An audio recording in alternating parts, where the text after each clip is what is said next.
Evicting a tenant is stressful, but done correctly, it moves efficiently through the legal system and gets your property back. Done incorrectly, it gets dismissed and you start over.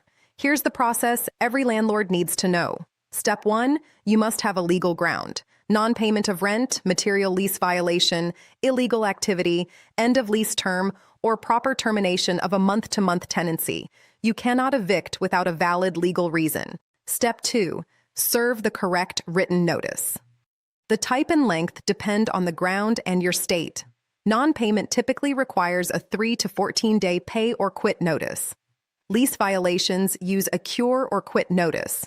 Terminating a month-to-month requires 30 to 90 days depending on the state. Serve the notice correctly and keep proof of service, a declaration with the date, time, and method. Step 3, if the notice period expires without compliance, file an unlawful detainer, the eviction lawsuit, in the appropriate court.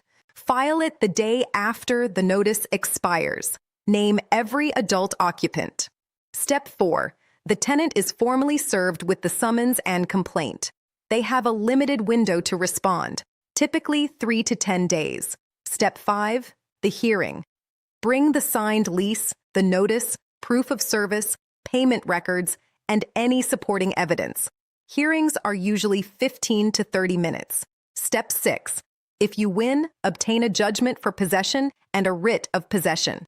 The sheriff or marshal handles the physical lockout, not you. Never change locks or remove belongings yourself without a court order. That's a self-help eviction and it's illegal in all 50 states.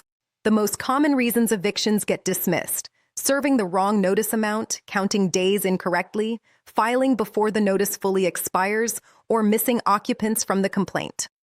Timelines vary widely by state. Texas and Florida run 3 to 6 weeks.